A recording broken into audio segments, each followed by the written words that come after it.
básicamente cómo es la analítica regional de epidemias que nosotros percibimos, ¿sí? Esto es un proceso que veníamos adelantando antes de encontrarnos al profe, que nos haya brindado también la oportunidad de poder resolver esas ecuaciones. Entonces, lo que siempre hemos querido es poder cerrar esa brecha de información, ¿sí? Todos sabemos que los datos confirmados pues no van acorde a una curva como se espera en los modelos de contagio de este tipo de epidemias, ¿sí? Son curvas polinomiales, como nos podemos dar cuenta, son curvas que no se aproximan a la realidad de este tipo de contagios. Entonces, lo que siempre buscamos es poder cerrar esa brecha para poder planificar sobre lo cierto, sobre lo real. Entonces, nuestros modelos epidemiológicos, pues, lo que intentan es poder saber cómo se comportan esos infectados para asimismo poder hacer, los otros cálculos en los otros modelos, en los otros sistemas que nos permitan ya analizar otro tipo de decisiones como en economía o como en la planificación de recursos de salud. Entonces, estamos hablando de la analítica predictiva, ¿sí? Que es la que vamos a intentar plantear, y tal vez los inicios de la analítica prescriptiva, que es donde yo planteo diferentes posibilidades para que mi usuario pues elija la que más le conviene. ¿Bien? Entonces, la analítica predictiva, pues su propósito es poder convertir esos datos en un conocimiento y ayudarnos a tomar las decisiones bien informadas. Esta es una diferencia, ¿no? Es bien informadas, no es la mejor decisión, ¿sí? La mejor decisión solo la vamos a poder encontrar a través de otro tipo de procesos de optimización o procesos de cómputo ya avanzado. Entonces, para entender el modelo, pues tenemos este diagrama de niveles y flujos que básicamente plantea cómo se comporta el sistema o el modelo SIRS. ¿Sí? Básicamente tenemos tres compartimentos, ¿sí? Susceptibles, infectados y recuperados, y una tasa que nos indica cómo pasan de susceptibles a infectados y de infectados a recuperados. Las demás flechas pues son cómo se interrelacionan ese tipo de elementos, ¿sí? Entonces tenemos como el tamaño de la población, ¿sí? La fracción de la población susceptible, ¿sí? Tenemos también la tasa de contacto, ¿sí? Aquí es donde decíamos que dependía mucho de las medidas que se tomaban como el aislamiento social, ¿sí? Y el número de contactos con los cuales los infectados, ¿sí? van a entrar con los susceptibles. ¿Eso es lo que me decías? Y por otra parte, la infectividad del germen, ¿sí?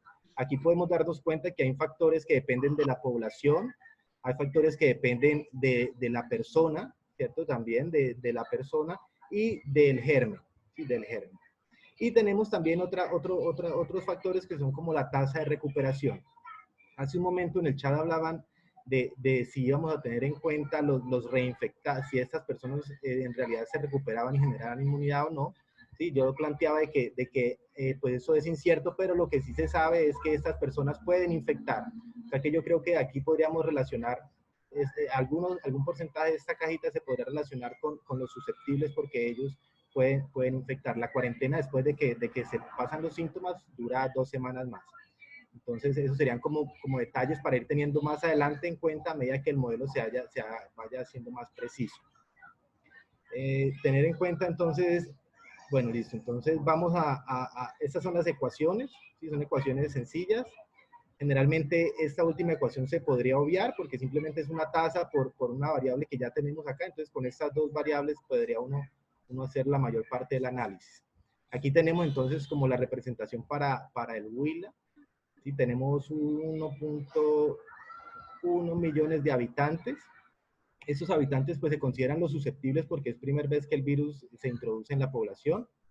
En la segunda, bueno, habría una tasa, un parámetro beta, que es el que necesitamos construir. Necesitamos la función para poder calcular este beta, ¿sí? Porque entender que este beta sea constante, como lo plantean a través de un R0 para todo el modelo, es un error, ¿sí? En cada región se plantea un beta distinto y en el tiempo también va a haber un beta distinto. En el grupo de infectados, entonces tenemos los infectados. A esto era lo que me refería en el modelo SIR y en el modelo de Bogotá. Básicamente es lo mismo, solo que la complejidad está aquí. Tú ya haces aquí una segmentación por infectados expuestos en esa primera etapa donde todavía no son infecciosos. Tenemos los infectados asintomáticos, donde son los más peligrosos porque todavía no se han reconocido, no se han identificado como infectados y pueden contagiar a más personas, entran en contacto con más personas. Y tenemos los infectados sintomáticos que de cierta manera la sociedad y el sistema de salud los puede identificar y los puede poner en cuarentena. Y tenemos la tasa gamma, que es la que nos da la recuperación de estos infectados. Lo mismo, en el modelo de Bogotá, pues plantean una cajita para los muertos, ¿sí? Simplemente los muertos dependiendo de la distribución de edades, ¿sí? Dependería una tasa de letalidad, y ya con eso podríamos encontrarla sin necesidad de complejizar el modelo, es lo que yo considero. Aquí tenemos entonces el sistema, tenemos el parámetro beta, ¿sí? Que este sería el grado de cambio de los susceptibles, cómo cambian los susceptibles en el tiempo. Aquí tenemos el parámetro beta, entonces este beta es negativo, o sea que disminuye, ¿cierto? Disminuye los susceptibles, o sea, van pasando a ser infectados. Y aquí podemos ver que ya entra, así parezca sencillo, ya es un sistema o un modelo, un sistema dinámico no lineal, ¿sí? Aquí podemos ver que se multiplica por los infectados. Aquí tenemos entonces cómo varían los infectados, ¿sí? A través de una tasa beta que depende de los susceptibles y los infectados, cómo ellos interaccionan a través de la difusión, y una tasa de recuperación de los infectados. Aquí si introduciéramos la letalidad, entonces iría aquí la letalidad, ¿cierto? Muchos de ellos también van a morir. Y aquí tenemos los recuperados, que dependen de los que se infectan. Entonces este es el modelo de contagio de persona a persona tipo SIRS. La diferencia que yo planteo en este modelo es que no usamos un R0 porque el R0, como te digo, tiene un problema. Generalmente se conoce después de la epidemia y se utiliza constante. Entonces lo que utilizamos son tasas de ataque secundario. Esas tasas de ataque secundario se usan para estudiar la propagación de persona a persona en una situación específica, escuelas, inquilinatos, municipios, barrios, ¿sí? Y depende de la proporción de casos expuestos a un caso primario, que posteriormente desarrollan la enfermedad. Se calcula, o en algunos estudios han planteado una tasa de ataque secundario del 6%, ¿sí? Del 6%. O sea, si una persona infectada entra en un salón con 100 personas, 6 se infectarán. Entonces, aquí volvemos a hablar de esa tasa de ataque secundario, ¿sí? Que básicamente es la que nos va a permitir calcular ese parámetro beta, que depende de la infecciosidad del germen, que no podemos controlar, de la probabilidad de contagio, que sí podemos controlar, y depende de cómo nuestro personal de salud va a estar protegido frente al manejo de ese tipo de pacientes. Aquí, si no tenemos suficientes, digamos así, mecanismos para protegernos de esa infección, pues esta tasa va a ser mucho más alta. Igual en las personas que tienen que seguir laborando, ¿cierto? Personas que siguen entrando en contacto a pesar de la cuarentena, pues tienen esta probabilidad de contagio mucho mayor. Bueno, y esa también entraría acá, ¿no? En los contactos.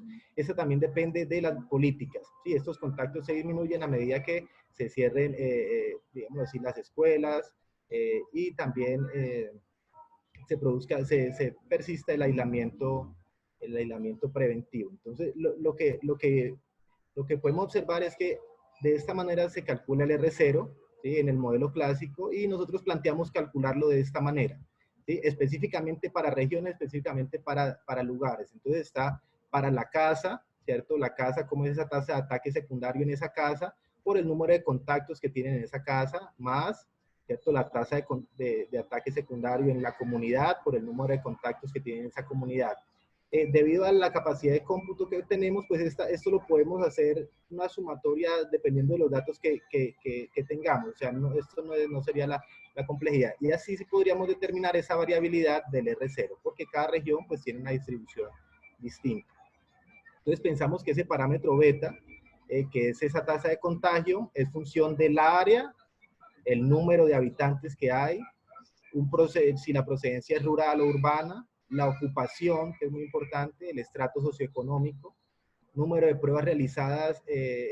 Bueno, esto del estrato socioeconómico, de todo esto ya existe evidencia, ¿no? Existe evidencia de cómo ciertas personas se contagian más que otras, ¿sí? Solo es que hay que ponerse de acuerdo en qué probabilidades usar, porque cada población va a variar.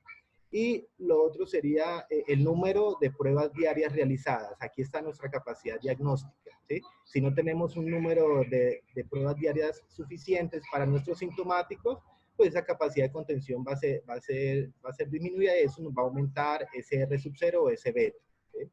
Y lo mismo si tenemos un número de pruebas realizadas para los contactos, pues va a ser mucho mejor porque vamos a poder identificar y vamos a poder contener esa situación. En caso de que en un municipio donde no hay ningún caso se presente un caso, vamos a poder hacer pruebas a él y a sus contactos y vamos a poder contener esa emergencia o ese brote que se va a presentar.